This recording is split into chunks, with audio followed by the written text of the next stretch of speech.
Hello, it's Mark Lanier with your Thanksgiving video thought for the day. I hope that today is a fantastic day for you. You know, the Psalms say it's good to give thanks to the Lord, to sing praises to his name, the Most High, to declare his steadfast love in the morning and his faithfulness by night. And as the Psalm says, so I hope we do. This week, in my video thoughts for the week, I'm looking at God on the move. And I've looked at different passages that talk about God moving. And I thought I'd do the same today, but to do it with Thanksgiving in mind. So here's what I got to do. I got to take you on a little science journey with me, because I'm going to give you some verses that at first don't look like God on the move. But if you know the science behind it, you know it is. So what is light?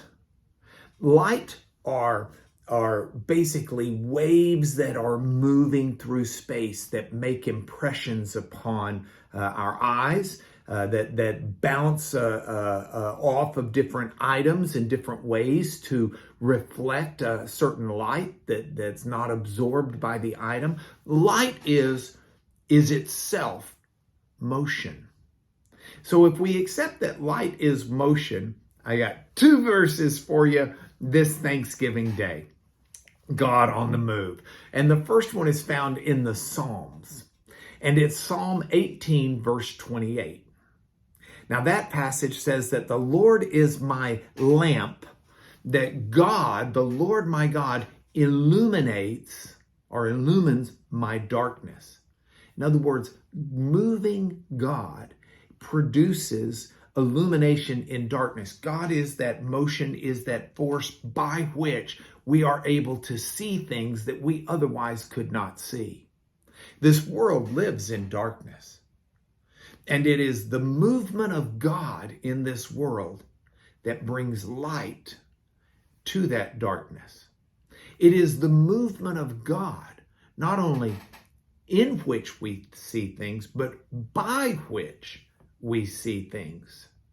And so that movement of God, I am prayerful today, will be something that your eyes will see, that you won't walk in the darkness of the world, but that you'll walk knowing that God is moving and God is at work, that you'll walk in the light of his word, in the light of Christ. If you go back to John, the Gospel of John, John 1, talks about Jesus coming into the world, that he was the light of the world. That means that though John may not have been expressing the science behind it, the science is expressed by that same God.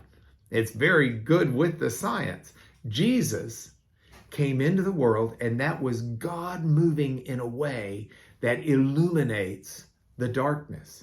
And so the light of Jesus illuminates for us God's love, God's concern, God's mercy, God's patience, God's forgiveness, God's role in our life as a God, but also as a father, a good father, as a friend, a best friend.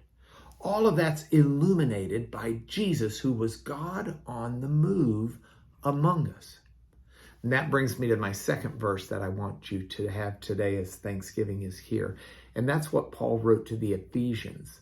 It's in chapter 1, verse 18.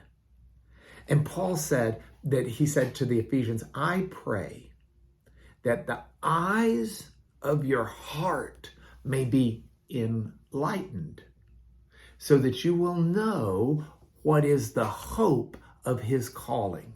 What are the riches of his glory, of his inheritance, the riches of the glory of his inheritance in the saints? Here's what Paul's saying. I pray that your eyes will be enlightened, that God, the moving God, will enlighten your darkness, will give sight to your blindness, will take you into the depths of his riches and his glory, so that we can be appropriately thankful to him on this Thanksgiving Day. So I hope today is a great day of Thanksgiving for you. May God bless you with this moving God that enlightens us. and we'll have one last movement of God tomorrow. God bless you. Happy Thanksgiving.